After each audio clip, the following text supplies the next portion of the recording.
Ang ginagawa ko naman ngayon ay binibisita ko po yung aking mga pananim. So ito po yung ginagawa ko kapag dating ng umaga ay dinidiligan ko yung mga pananim dito. So ito po yung tinanim kong lakatan. Nabuhay na siya. Akala ko ay hindi siya mabubuhay dahil nung ibinigay sa akin to, 1 linggo siyang naka-standby. So nalanta yung katawan niya. So buhay na po siya.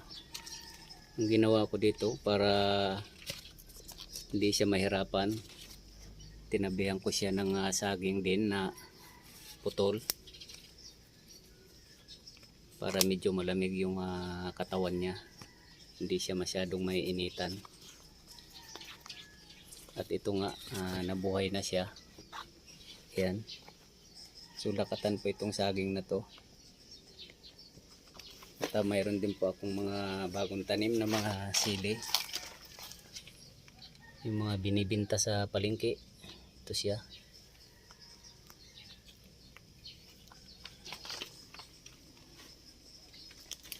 Kasama po yung mga lemon ko.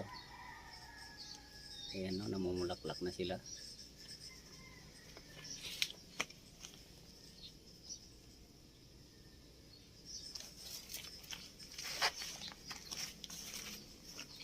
Ito naman yung tunawan ng mga dahon na ginagawa kong pataba.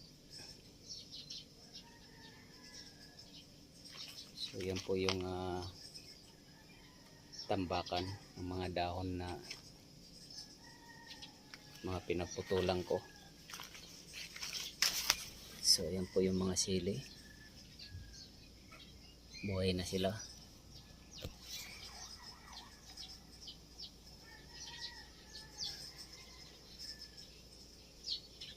Ayan naman yung iba. So tuloy-tuloy na po yung pagkalaki niya.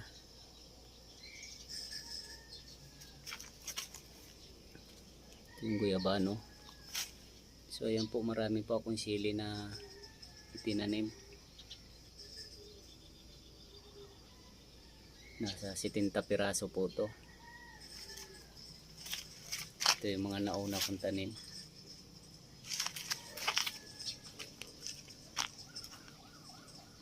At itong kalamansi ko naman ay tuloy-tuloy po yung pagkasanga niya ng panibago. Dati po kasi ay pinuputulan ko siya ng mga sanga dahil ayaw ko po siyang tumaas ng tumaas. So yung ngayon po ay tumubo na yung mga panibago niya yung sanga, pero hindi na po tataas to ng mataas. Dahil ayaw ko nga po ng mataas yung puno dahil parang nagiging gubat. Gusto ko yung simple lang yung taas niya. Yan yung langka ko, mababa lang. At ito naman yung talong, namumunga pa rin siya. Akala ko kasi mamamatay na siya, so tinanggalan ko siya ng mga dahon, ng mga pangit na dahon, at ito nakarecover siya at namunga pa siya. Ayan, no.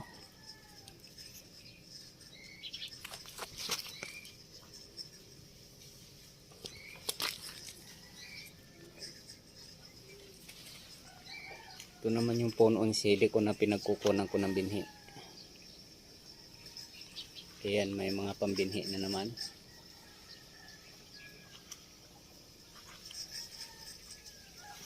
At itong kamuti po na to ay kapag makapal na to, bali pampalamig lang po to sa area. So ginugupitan ko siya para wag siyang makapal. At habang hindi pa siya nagugupitan ay pwede naman siyang gulayan.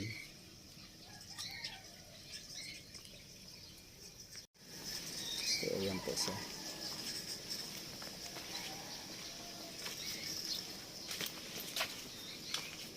Ito naman yung saging.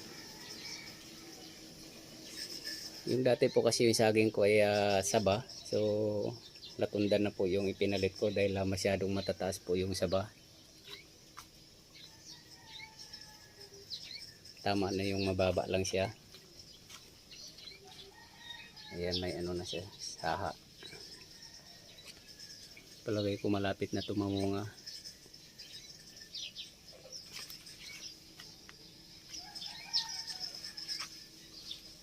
So ayan po yung mga sili dyan, no? Ayan.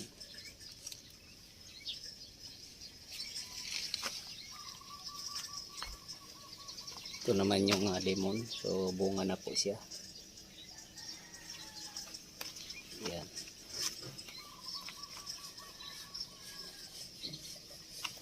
Ito. So ito yung lakatan ulit. So buhay na rin po siya. Mayroon din po siyang katabing saging na pampalamig para sa kanya. So maganda po yung pagtubo niya. Ito naman yung pomelo. Dabaw suha kung tawagin. So malusog po siya.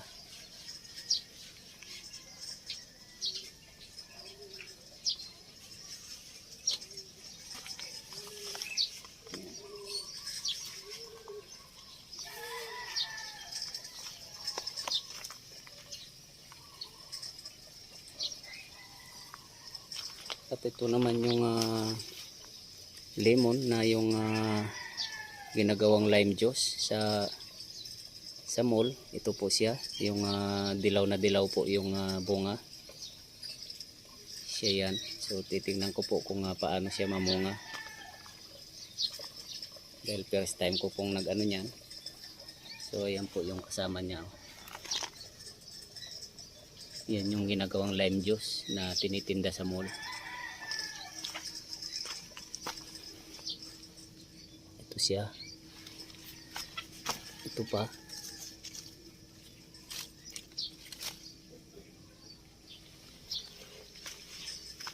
So marami pa rin po akong binhi na sili. Ayan. Abangan ko po kapag mayroon po nga hindi magandang tubo ng sili ko ay ito po yung pampalit. Ayan, marami po yan.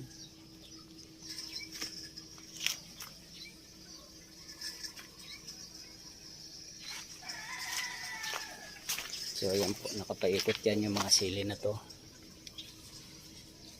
Ayan.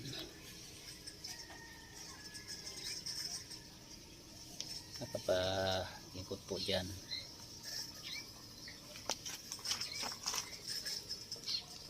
Yung sili po na to ay ito po yung ganitong klase. Ayan yung binibenta po sa palengke.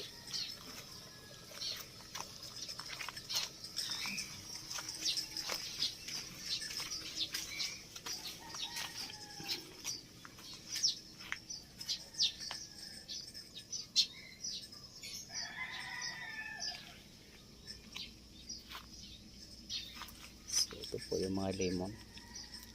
Yan, bunga na siya. At ito naman yung native na mga sili.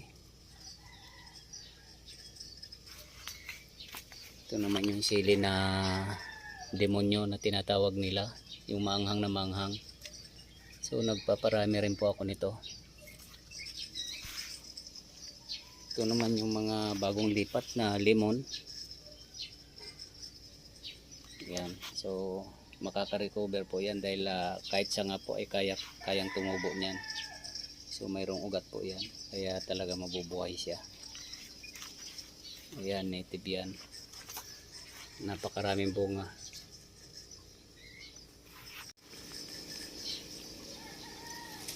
Ayan.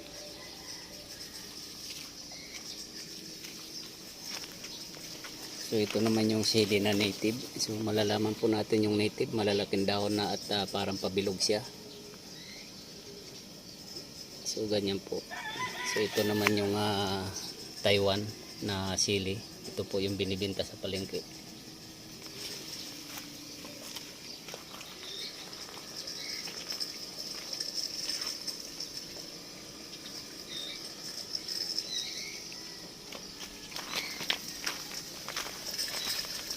So kasalukuyan po akong nagditilig dito.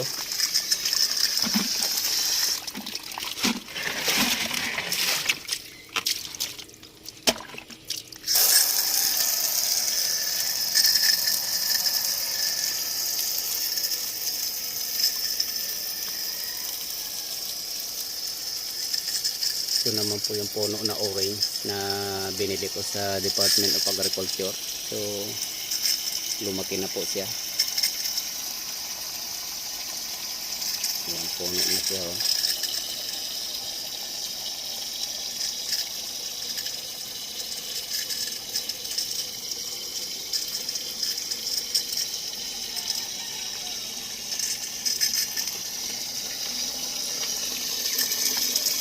So hanggang dito po yung mga sili ko.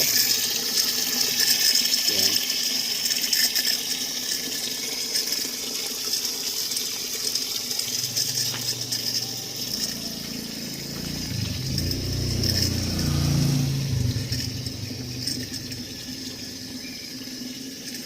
Pati yung lemon dito ay namumulaklak na rin.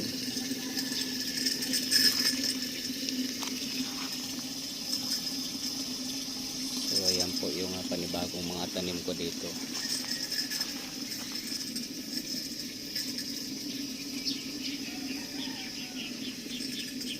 Mahigit 70 piraso po to, pero dadami pa po to pag tumubo na yung mga binhi ko. Ayan, ayan na po, may mga binhi pa rin ako dito. Ayan. So kapag hindi po maganda yung tubo ay automatic po papalitan ko sila, kaya mayroon po akong nakareading mga binhi. Ito naman yung bayabas na binhi, sobra-sobra na po siya, kaya naka standby lang po sila dito. Yung mayroon pong nangihingi ay binibigyan ko po. So imported po na bayabas to. Yan. So ayan po yung original na tanim dyan. Yung pwesto dyan ay talagang hindi na po ililipat dyan.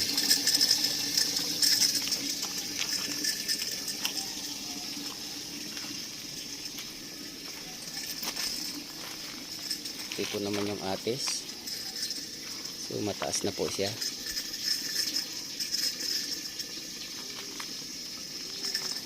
Yan.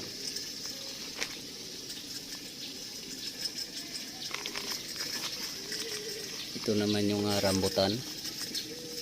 So itong rambutan po na ito ay magmula pa po ng buto ay talagang inano ko siya, sinusubaybayan ko. So ngayon po ay ganyan na siya kalaki.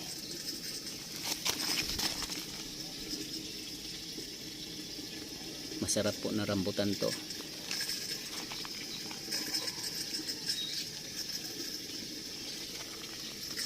So kaya itong mga puno po na yan, lemon at saka sili ay magsasama po sila dyan. Kaya yung area po na yan ay lalamig po yan pag lumaki na yung mga sili na yan.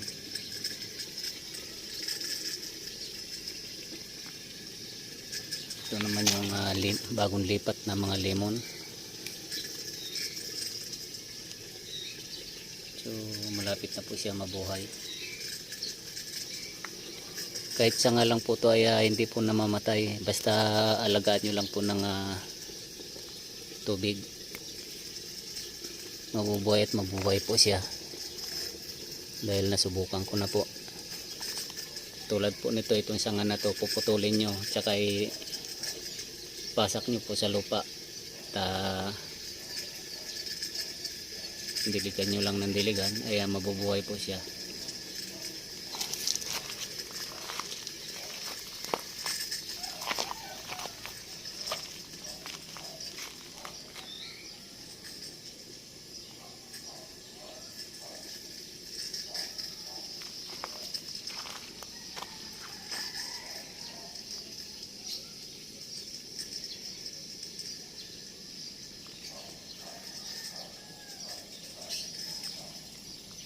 So hanggang dito na lang po muna ang update ko sa mga pananim ko. Maraming salamat po sa inyong panonood. Please like, subscribe na lang po and hit notification bell para sa susunod na mga video. God bless all po.